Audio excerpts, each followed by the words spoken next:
Olá pessoal, tudo bom? Vamos começar aqui a nossa live, que a gente vai explorar o mito do Minotauro e a sua relação com a sexualidade sagrada. Então, vamos entrar aqui com a Clarissa.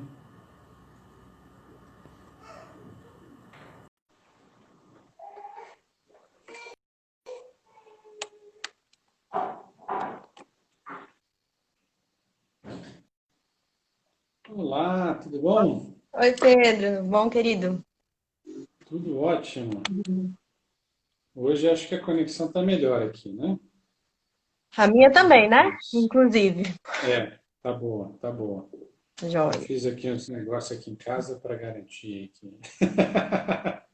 Vamos lá. Né? Exatamente. Lá, então, vamos introduzir aqui o tema, então, enquanto as pessoas vão entrando, né? Vamos lá. Eu vou só aumentar Como é minha que a luz gente... aqui, Pedro. Tá, Tá um pouco escuro. Mas pode introduzir. a minha imagem que tá boa, tá mais ou menos? Tá, deixa eu aumentar aqui A sua tá mais joia. luz. Melhorou, né? Uhum, tá boa a luz também. Então tá bom. Bem, então, gente, queria primeiro apresentar, acho que todo mundo já conhece, mas vou apresentar novamente, caso seja a primeira live aqui desse mini curso que a gente está fazendo. Uhum. Nossa querida Clarissa, que é psicóloga, que é sexóloga, que é terapeuta tântrica, que é instrutora de biodança. Então, ela vai aqui me acompanhar nesse mito para a gente explorar, né, esse simbolismo aí do mito do Minotauro, que é um dos mitos aí mais antigos aí que a gente tem conhecimento, né, que vem de uma civilização antiquíssima. Sua mãe, inclusive, né, Clarissa, teve em Creta, não teve? Deve Teve, ter ano explorado passado. ali deve ter explorado ali as ruínas ali dos antigos palácios ali dessa civilização É, minoica, né? ela viveu o mito mais do que nunca. Com certeza. Né? E aí o que a Uhum. gente vai fazer? A gente vai contar então rapidamente esse mito para a gente poder entrar já no simbolismo dele. Né? Eu vou contar, eu digo rapidamente porque não dá para a gente entrar em tantos detalhes, né? A gente vai contar as partes assim que são mais interessantes, são mais pertinentes. Né? Uhum. Então, o mito começa com um touro branco sendo oferecido por Poseidon, que era um deus, né, da antiga Grécia, ao rei Minos, que era um rei ali de Creta. E esse touro ele foi oferecido para ser sacrificado. Né? Em breve a gente vai falar um pouco sobre o simbolismo do que significa ser sacrificado. Só que esse touro não foi sacrificado, ele era tão belo, né? Tão forte, e que ele não foi sacrificado. E como uma espécie de punição dos deuses, a mulher do rei Minos se apaixonou por esse touro, né? Ela criou ali todo um esquema, ela montou assim, uma espécie de vaca mecânica ali, no qual ela pudesse entrar ali dentro daquela vaca mecânica e poder fazer amor com o touro. E ela fez amor com o touro. E o resultado disso foi um monstro, digamos assim, né? Que nasceu com a cabeça de touro e o corpo de um homem. E esse monstro, ele foi colocado então dentro de um labirinto que ficava ali em Creta, e que todos os anos, né, para alimentar ali a fúria, digamos assim, desse touro, né, virgens que vinham da Grécia tinham que ser sacrificadas ao Minotauro, né? E então os reis ali da Grécia tinham que entregar virgens que iam, né, tinham que ser entregues, entrar nesse labirinto e elas eram sacrificadas aí ao Minotauro. E o nosso herói Teseu, para acabar, né, com isso, ele vai até Creta para matar o Minotauro, né? E nas viagens dele, ele encontra Ariadne, que né, acaba virando ali o amor dele, e Ariadne, para ajudar Teseu a matar o Minotauro, né, e conseguir entrar no labirinto e sair do labirinto, principalmente sair depois, né, que é a parte mais difícil, entrar até que é fácil. O que ela faz? Ela entrega um fio de novelo para ele ir entrando no labirinto e vai carregando esse fio, no qual vai mostrar para ele depois o caminho de volta, né? Então ele entra no labirinto, como um bom herói, ele mata o Minotauro, né? E sai graças ao fio de Ariadne, né? E, e aí na volta, né, curiosamente, eu estava até depois explorando sobre isso, né, com a Clarissa, né? Curiosamente, ele abandona Ariadne e ele não retorna para a Grécia com ela. Ele deixa Ariadne no caminho. Pois bem, passei aqui bem rapidamente, bem en passant. Se depois alguém quiser explorar alguma parte do mito, né, mais específica, a gente pode explorar, pode fazer perguntas, né? Mas vamos primeiro para o simbolismo em si, né?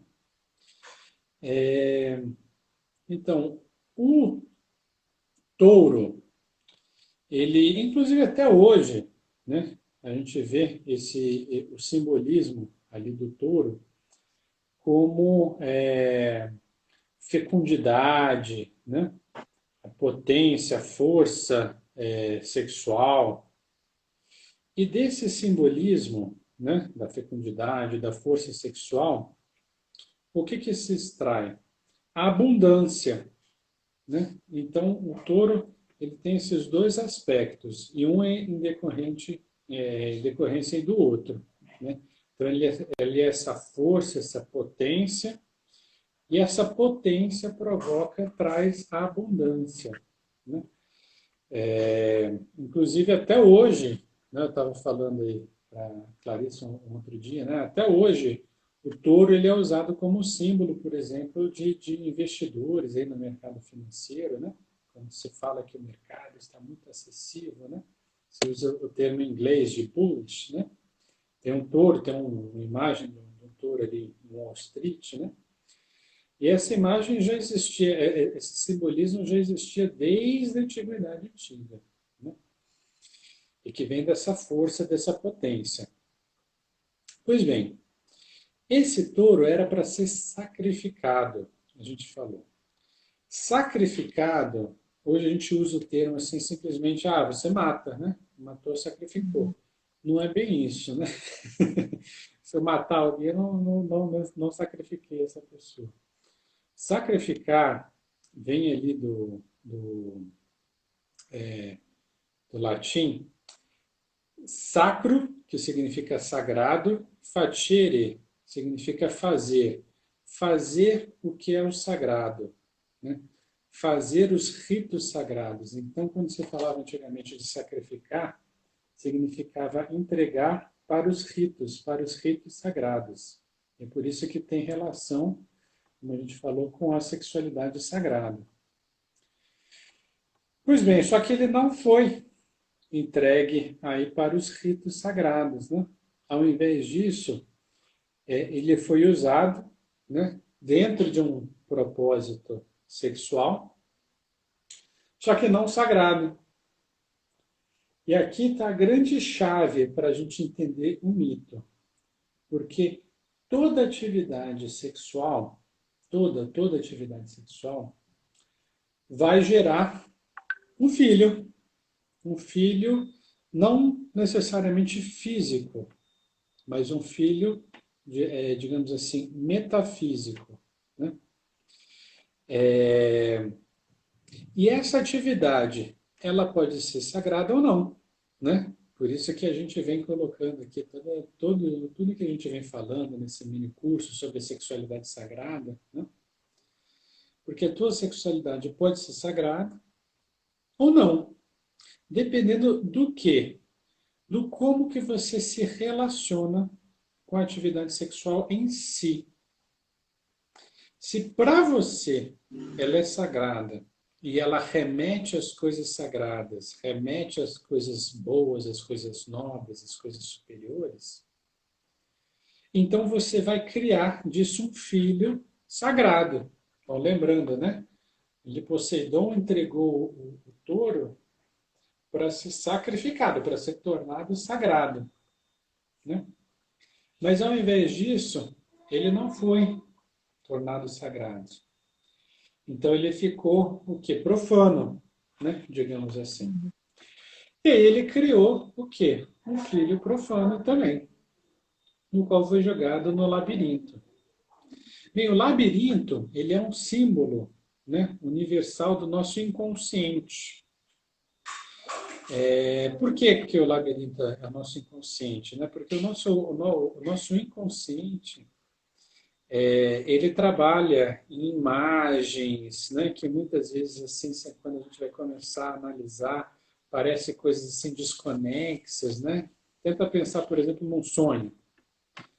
Quando a gente tenta olhar um sonho assim pela primeira vez, parece que é tudo assim meio desconexo, né? Que você não sabe a relação disso com aquilo, um negócio assim meio esquisito, você vai navegando naquilo ali, né? Uma coisa assim onde você não sabe muito bem, né, o que cada coisa significa, mas ao ponto assim que você vai começando a desvendar, né, você vai entrando, você vai tomando mais conhecimento desse mundo, você vai vendo que existe uma lógica, né, que não é uma coisa assim totalmente do nada.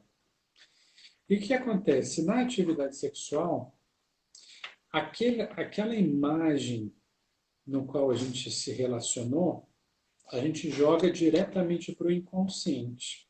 É isso que esse mito está falando. Então, o poder ali do touro, ele pode ser usado de forma sagrada para você usar o touro, jogar no seu inconsciente a forma sagrada do touro, né? De força, de potência, de fecundidade.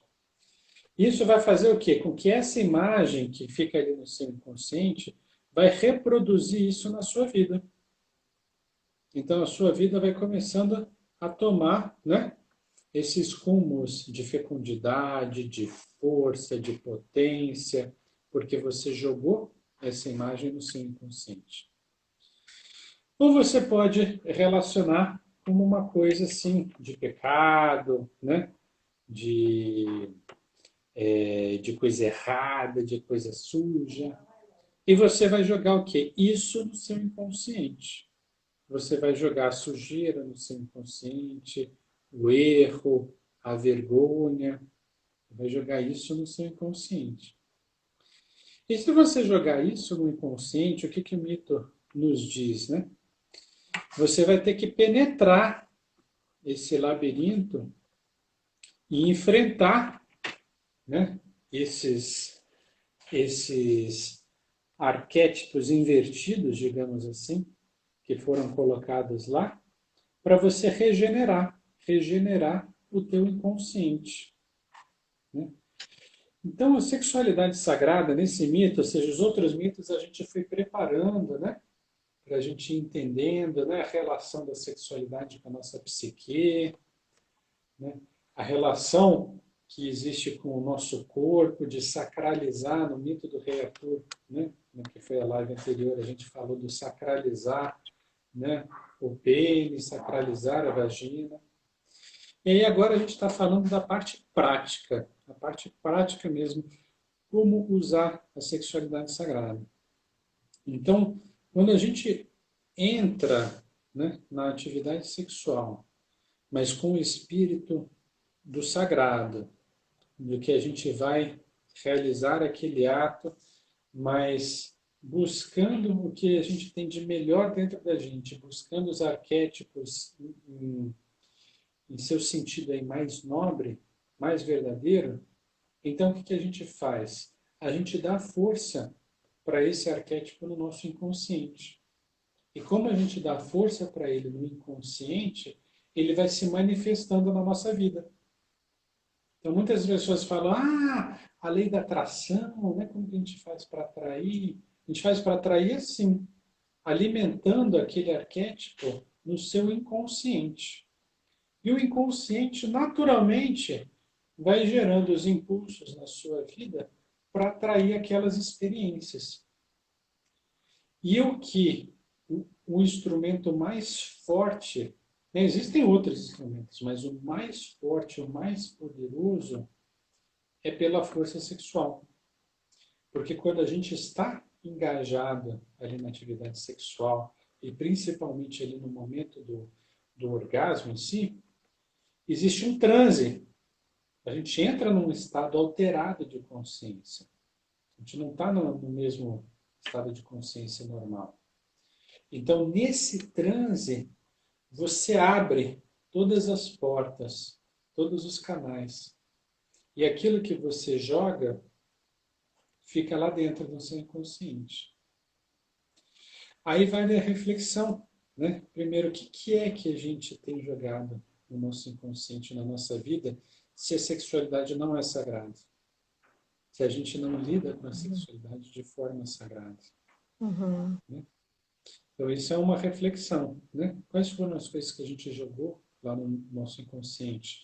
Então, por exemplo, muitas vezes, uma situação de abuso, por exemplo, né?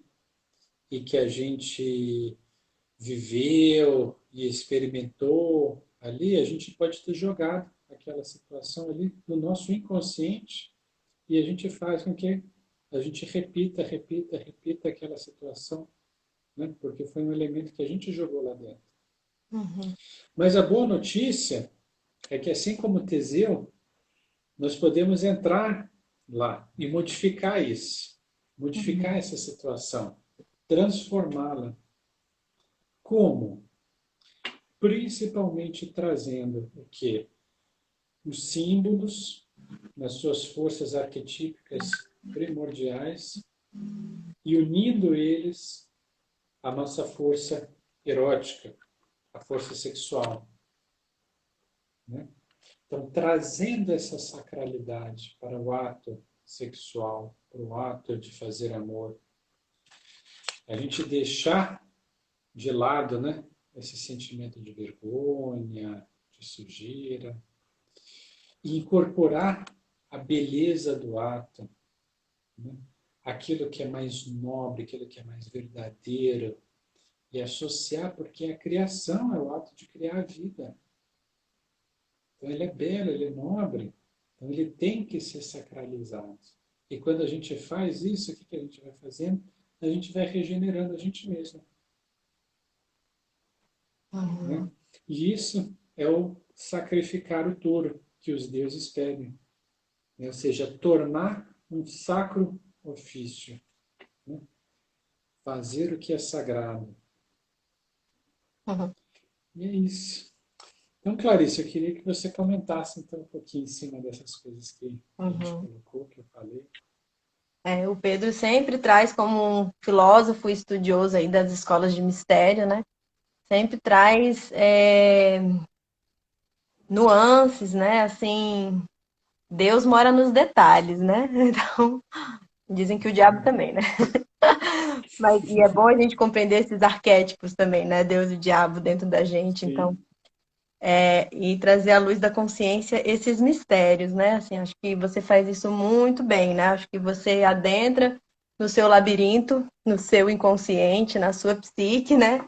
E resgata muita coisa de lá, trazendo à luz, regenerando, né? Transmutando. Então, dado o que o Pedro falou, vou trazer algumas interpretações aqui também à luz, né, da psicologia moderna, contando aí com a minha formação também, né? É, E aí eu sempre gosto de trazer os mitos, eu me sinto muito responsável, assim, quase uma missionária, ou quase não, totalmente, né?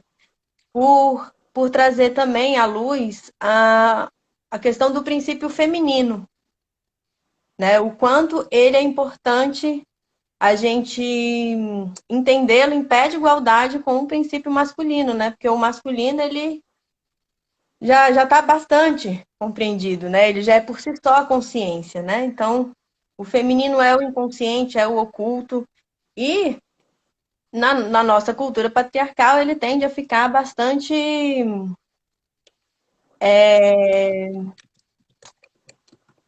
Como é que encontrar uma palavra? Acho que ele não é qualificado como ele merecia, né? Como ele merece. Uhum. Então, você vê que nessa história, se fala muito nessa história de Minotauro, né? O grande herói é Teseu, né?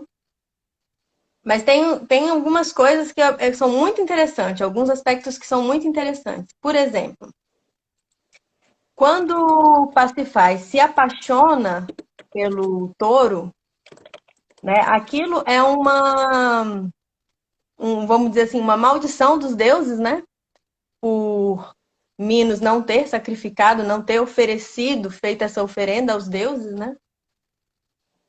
Uhum. E Poseidon conta com a ajuda de Afrodite, que é uma deusa, para fazer com que Pasífae se apaixone, né? Se encante pelo aquele touro. Então, Uhum. assim, a gente percebe uma deusa, né? Afrodite, a deusa do prazer, a deusa do amor, aí colocando a sua magia, né? Sobre Pasífae. E ela se apaixonando, né? Se encantando. E ela sim oferece o touro aos deuses, quando ela faz amor com esse touro, né? Uhum. Aí movida pela força erótica, né? Então, é como se ela atendesse aquele pedido de Poseidon, né? Fazendo amor, Uhum. né? Então ela e aí ela incorpora também, ela internaliza, eu acho que um aspecto muito importante da besta, né? Ou do monstro, dessa figura híbrida que é o Minotauro, que é o aspecto selvagem, né? Que é um aspecto também bastante feminino, né?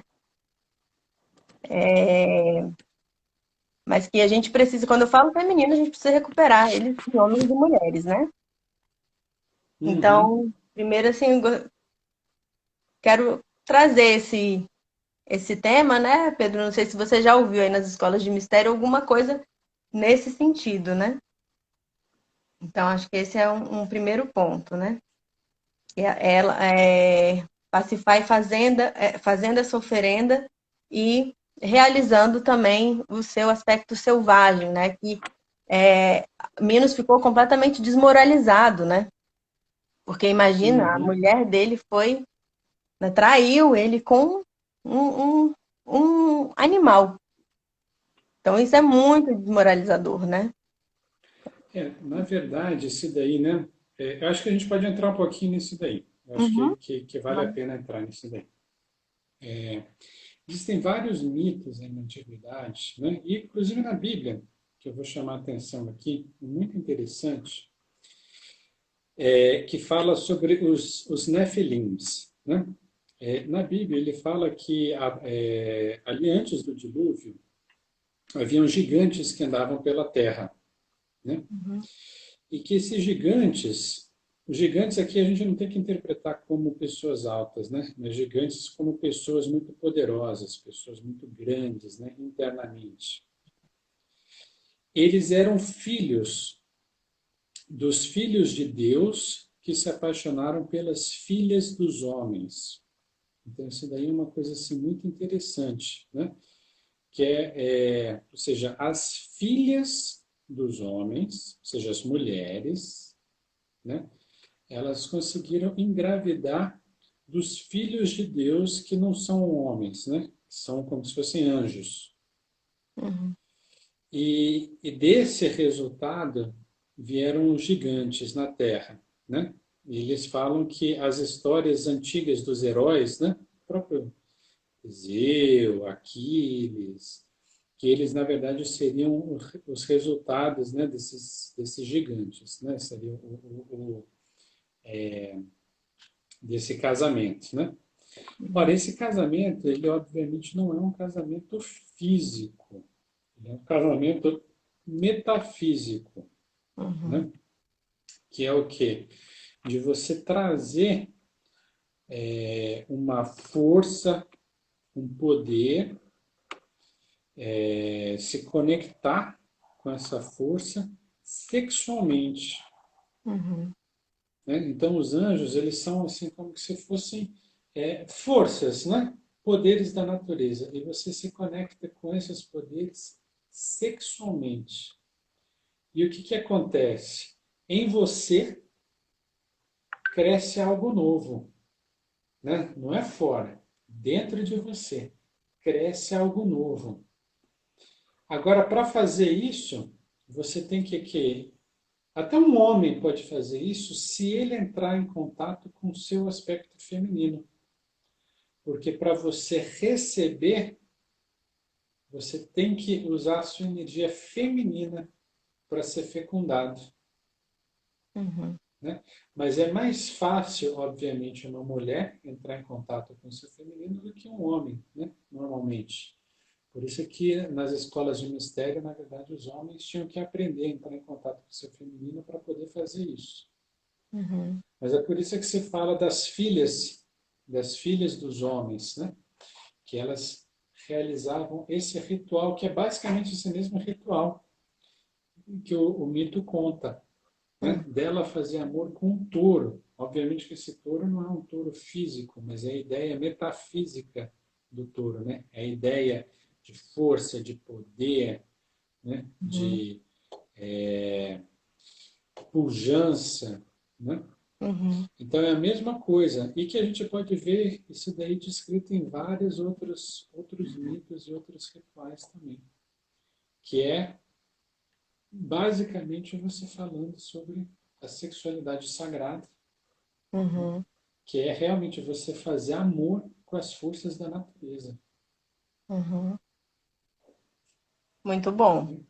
E engravidar, né? Engravidar, obviamente, também não é fisicamente, mas é você alimentar, nutrir aquilo ali dentro de você até que aquilo ali se torna você.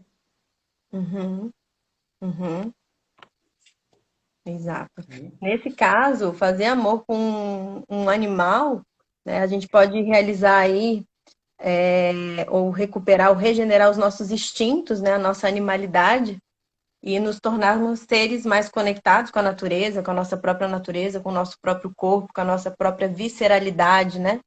Como o Pedro colocou, aqui é no sentido metafísico, né? Esse touro não necessariamente é um touro físico, né? Mas o sentido que esse mito traz pra gente, né? No sentido da gente se relacionar, da gente fazer as pazes, da gente se casar, fazer amor com o nosso aspecto selvagem, com o nosso aspecto instintivo, biológico, né?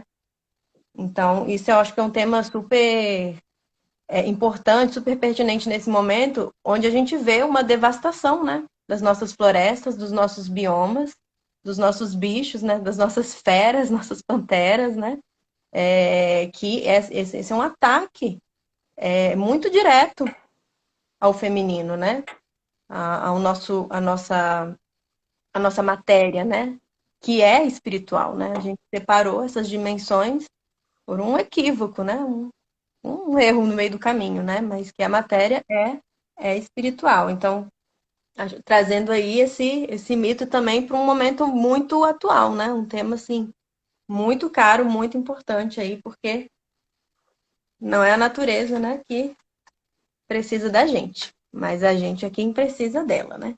Então, os índios têm muitos rituais de passarem abstinências em relação à água, ao alimento, né, a abrigo, para que desenvolva essa consciência, né, do quanto a natureza é mãe, né, é uma grande deusa que tudo nos provê, tudo nos abastece, né? Acho bem importante a gente colocar isso nesse momento, né? E trazendo a ideia também do labirinto, que é uma representação do nosso inconsciente, né, Pedro? É uma das leituras possíveis. E aí também entra a figura da Ariadne, né, que é uma figura feminina também muito importante, que oferece ao Teseu o fio, né, o novelo, né, o fio de Ariadne, para que ele mantenha, né, na minha leitura, eu acho que na leitura do Pedro, né, a conexão com o feminino dele. Porque entrar no inconsciente você precisa estar de posse, né, na conexão com o seu feminino. Então, ela fica ali mantendo, sustentando essa conexão, né? E enquanto ele adentra e vai enfrentar aí o Minotauro dentro desse labirinto, que são as nossas próprias feras interiores, né? Os nossos próprios monstros, né? Interiores. Então, e um outro instrumento além do novelo de lã, ele entrou também com um machado, né? Na outra, em algumas versões se fala espada, em outras se fala machado, né? Mas um machado, a ideia de machado ela é muito importante porque é um machado com um fio duplo, né? Que corta em ambos os lados, né? Significando para gente que ao entrar, né, no nosso labirinto interior, a gente precisa simultaneamente estar reformando, né? Regenerando, né? O lado de dentro e também fora, né? Para que a gente possa ter mudanças externas no mundo, a gente precisa começar com essa lapidação, com essa regeneração dentro, né? Então, mudar o mundo sem mudar a si próprio é como consertar a maquiagem olhando, né, no espelho, né? Você tá ali fazendo a sua maquiagem, conserta a maquiagem, ou pentear o cabelo, né, tocando o espelho, não vai rolar, né? Tem que ser Uhum. primeiro dentro da gente, para ter consistência, substância, coerência, né? E tantas vezes a gente faz um caminho inverso, né? A gente projeta e reivindica uma série de coisas no mundo externo, né? Que não estão realizadas, não estão amadurecidas dentro da gente, né? Então, acho que esse elemento também, né? O símbolo dele é muito importante, o símbolo do machado, assim como o do novelo, né? Que é o que faz a gente estar conectado com o nosso feminino, né? Em algum momento a gente não vai entrar aqui, talvez o Pedro queira explorar, não sei. Ele abandona a Ariadne, né? Aí já é o mito de Teseu, né? Eu acho que Uhum. você falou, né, Pedro? E eu não entendi, assim, eu tenho muitas dúvidas em relação a isso, né? De por que que ele Isso daí abandona. isso daí é uma coisa assim que é lógico, né? Não tem uma explicação assim definitiva, né? Mas para mim, né, tem uma certa semelhança aí com a história da Divina Comédia de Dante, né? A gente popularmente a gente fala muito do inferno de Dante, né?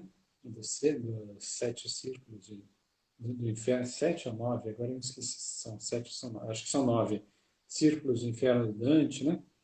Mas na verdade ali na Divina Comédia ele passa pelo inferno, depois ele passa pelo purgatório e depois ele vai para o céu. Passa pelos três, né? No inferno, quem guia ele é Virgílio, né, que ele tem como mestre. Né?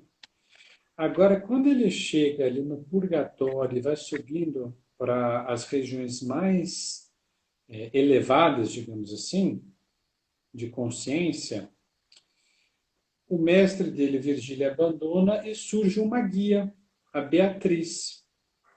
Hum, Né? Então, é a Beatriz que guia ele pelas regiões mais elevado. elevadas. Né? E ela não vai para as regiões mais densas, digamos assim, para as regiões Hum, mais terrenas. Ele encontra ela nas regiões mais elevadas e ela fica lá. Então, quando ele desce, ela permanece lá. Então, me dá uma sensação de algo parecido, né? uhum, Ou seja, nessa viagem, assim, ele encontra ela, né, né, nos seus aspectos ali mais sutil do seu inconsciente. Né? que é aquilo que a gente vem falando aí, que é relativo a Maria, né? Uhum. Quando ela está desperta, ela é a nossa guia no nosso inconsciente. Mas ela, você tem que acessar essas regiões mais sutis de consciência. Se a tua consciência está num plano, digamos assim, muito grosseiro, você não sente, você não percebe que aquilo que a gente falou no outro mito, do despertar do corpo, Uhum. da sensibilização mesmo do corpo. Uhum. Se você não começa a sensibilizar e sentir, você não consegue dialogar com o seu inconsciente, né? E quando a gente tem o corpo que está assim, insensível, é como se a gente não tivesse um guia, né? Então eu interpreto um pouco nesse sentido, sabe? Ou seja, só nessas regiões mais profundas que você vai encontrar a sua guia Uhum. feminina. Só nos No caso labirintos ali de Dante, existenciais, né? no caso de Dante é a Beatriz, no caso de Teseu, eu entendo que é a Ariadne. Uhum. É uma leitura bem possível. Se alguém tiver uma leitura aí diferente, né? Que o mito é isso, né? Pra gente viver ele dentro da gente, né? Todos esses personagens é só a gente, é só um personagem, né? Todos os personagens falam da gente, é você, né? Ou sou eu. Exatamente. Então, essas interpretações também, elas vão falando de como que a gente vive o mito, né? Então, essa é uma Uhum. interpretação do Pedro, absolutamente legítima, né? Mas uma das possíveis, né? Eu acho que esse é o grande barato também do mito, né? Da gente subjetivar o mito, né? Conforme a nossa maturidade, as nossas experiências, né? E aí, deixa eu ver o tempo aqui. Eu acho que a gente já está rumando aí para as perguntas, né? Se a pessoa quiser fazer Uhum. perguntas. Sim, teve alguém que chegou agora. A gente está falando sobre o mito de Minotauro e a sua relação com a sexualidade sagrada. Então, se alguém tiver alguma pergunta sobre esse mito e o tema da sexualidade sagrada, esse é o momento.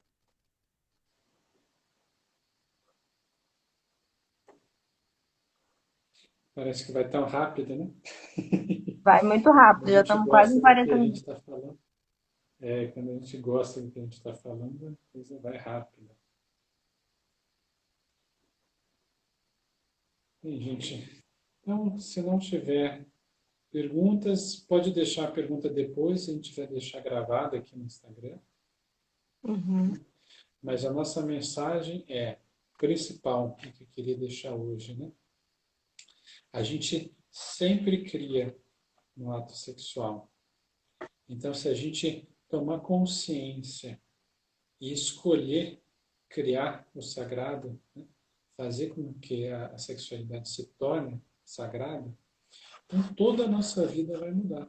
Toda a nossa vida. Porque a gente vai preencher o nosso inconsciente com as coisas mais belas, com as coisas mais nobres, com as coisas mais virtuosas que a gente consegue conceber. uhum. Maravilha, Pedro. Eu queria aproveitar que você trouxe esse assunto antes da gente terminar, lembrar, né, que esse monstro, né, essa besta, essa figura híbrida, né, assustadora, aterrorizante do Minotauro, ele só foi criado, né, porque a força sexual, né, o impulso sexual, a força da vida é a força criadora, né?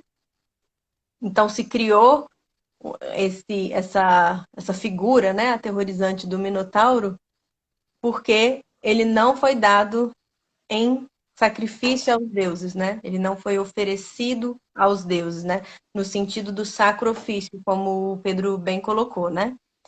Então, tem muitas corrupções aí das palavras, né? Dos entendimentos, né? Então, não é esse sacrifício que a gente entende aqui, né? Na nossa cultura vigente, né? Assim como quando a gente for falar o próximo mito da prostituta sagrada, não é essa prostituição que a gente entende aqui, né? Que está no nosso imaginário social aqui vigente, né? Dessa época, dessa cultura, né? Então, é de outra ordem. Então, a gente precisa realmente contextualizar Então, eu acho que isso fica muito, muito emblemático, né? Essa ideia de se criar um monstro porque ele não foi oferecido aos deuses, né? Ao sagrado, ao divino. E aí é quando a gente cria verdadeiros monstros e, e eles vão morar onde? Lá no nosso inconsciente, lá no nosso labirinto existencial, né? E a gente vai ter que ir atrás dessas feras, desses monstros, dessas figuras horripilantes, né, para poder, né, assim como no conto de fada também da Bela e a Fera, né, a gente vai terminar com os contos de fada aí, essa fera poder recuperar, se regenerar na sua figura humana, né, na sua figura bela e virtuosa. Então, acho que a gente é uma boa forma, né, da gente encerrar esse momento, agradecendo demais a participação. É um tema super nobre, né, que também convida pessoas nobres, pessoas virtuosas, pessoas que estão interessadas em resgatar a sacralidade da sexualidade, né, que é uma missão, né? De forma geral, a gente vê mais a profanação, né? Então, juntem-se a gente, por favor, porque a gente precisa engrossar esse caldo, né, Pedro? Que duas andorinhas não fazem verão. A gente precisa de mais. Com certeza, com certeza. Então, tá bom, gente. Então, agradecer de novo aqui a presença da Clarice, né? E estaremos aí, continuamos na nossa jornada para resgatar o verdadeiro sentido aí da sexualidade sagrada. Maravilhoso, Pedro. Obrigada também a parceria de novo. Semana que vem, terça-feira, às 21h30, estaremos aí com o mito da prostituta sagrada, né? Um mito que traz assim duas concepções, né, totalmente paradoxais, né? Parece que é meio anacrônico esse tema, mas vem com a gente que é muito interessante. A gente vai poder regenerar, reformar, reconstruir uma série de bobagens que contaram pra gente. Tá bom? Um beijo no Exatamente. coração. Beijo.